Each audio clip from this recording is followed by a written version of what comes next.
सत्संगत जी प्यार से कहिए दंडिंकार जी। संगत उलझन है तो उलझन को सुलझाने वाला भी आपके साथ ही है। सत्संगत उलझन को सुलझाने वाला साथ ही इस जिंदगी के उलझन को सुलझाने के लिए ही आया है, क्योंकि ये जिंदगी उलझनों से भरी हुई होती है, उलझनों से कांटों में होती है जिंदगी। कहीं काम है, क्रोध है, लोभ है, मोह है, अहंकार है, ईर्ष्या है, द्वेष है, निंदा है, नफरत है, ये तमाम कांटे हैं। उस कांटों से भरी हुई जिंदगी होती है। लेकिन सतगुरु जब जीवन में प्रवेश कर जाता है, ज्ञान समझ में आ जाता है, तो सारा अंधकार छट जाता है, सारा अंधकार छट जाता है। परमात्मा ने बनाई है, उसी चीजों से हमारा जीवन चलता है। सूर्य कौन देता है रोशनी? है कोई बल्ब ऐसा जिसका हमारा ये बिल नहीं आता है? सूरज का बिल कभी आया है? कभी नहीं आता है। हम जीवन से अंत तक जीवन जीते हैं, इसमें हमारा सब कुछ होता है, लेकिन सूरज की तरफ से कभी बिल नहीं आता है। ये किसकी दिन है? ये सूरज, चांद, सितारों को बनाने वाला ये निराकार परमात्मा, जिसको आप जानते हैं, इसने ही बनाया है।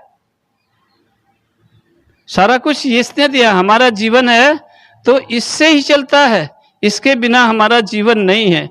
इसलिए हमने सतगुरु का एहसान मानना है कि पता चल गया कि ये जीवन तुमसे ही चल रहा है, तेरी कृपा से चल रहा है। आज तेरी कृपा है कि तू साकार में आकर भी मुझे बोल बोल के समझा रहा है कि आपको कैसे करना है, कैसे चलना है, कैसे जीवन जीना है। सत्संगत एक सबर संतोष की जिंदगी ऐसी जिंदगी है कि जिसके पास कुछ नहीं है और ये ब्रह्म ज्ञान है तो मस्ती में है, लेकिन जिसके पास सब कुछ है, सारे साधन उपलब्ध हैं, लेकिन परेशान है, दुखी है। कितना भी धन का अंबार हो, लेकिन ज्ञान नहीं है तो उस धन का कोई कीमत नहीं है। सब कुछ करता है, सुख नहीं है। किसी पैसे वाले से पूछ के देखो क्या हाल है, परेशान है, एकदम परेशान है। यहाँ नुकसान हो गया, यहाँ नुकसान हो गया, वहाँ नुकसान है, यहाँ डूब गया पूंजी, यहाँ खत्म हो गई। तेरे पास पूंजी क्या है? मेरे पास तो पूंजी ये दौलत है, इसको कौन ले जाएगा? इसको चोर चुरा नहीं सकता है, आग जला नहीं सकती है, हवा उड़ा नहीं सकती है, इसका कोई क्या कर लेगा? हमारे पास तो वो दौलत है जो कभी खत्म होने वाली नहीं है। ये जीवन का सफर खत्म हो जाएगा, लेकिन ये दौलत हमारे साथ रही।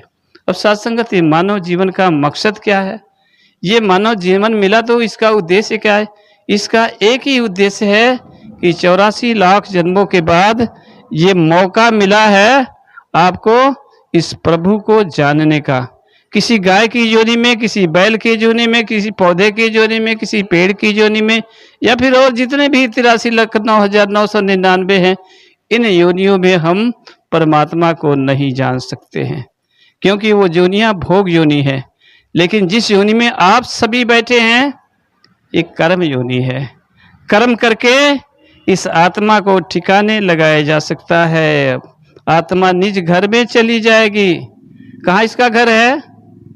इसका घर परमात्मा है। कहाँ से निकली है? परमात्मा से निकली है। और कहाँ जाएगी? परमात्मा। ये निज स्वरूप में अपने में मिल जाएगी, फिर इसका बहना बंद हो जाएगा, फिर जन्म मरण से छुटकारा मिल जाएगा। सत्संगत, संसार में जीव हैं, क्या दुर्दशा होती है, क्या मोल है उसका? इंसान के पास कपड़े हैं, घर है, साधन है, परिवार है, सुख सुविधा है, प्रभु को जानने का एक तरीका है, सतगुरु उसके जीवन में आया है, सारा सुख ही सुख है। लेकिन हम दुनियावी पदार्थों में अगर कहीं उलझ गए तो इस सुख से वंचित रह जाएंगे। ये सुख मिलने वाला नहीं, क्योंकि कहते हैं जो सुख साधु संग में सो बैकुंठ। एक महात्मा कबीर, जो कहते हैं, अंबेडकर ने भी इसको कबीर कोई गुरु माना था। कबीर कहते हैं कि जो सुख साधु संग में सो बैकुंठ न होए, राम बुलावा भेजिया दिया कबीरा रोए, जो सुख साधु संग में सो बैकुंठ न होए। जो साधु के संग में सुख है, दुनिया में नहीं है।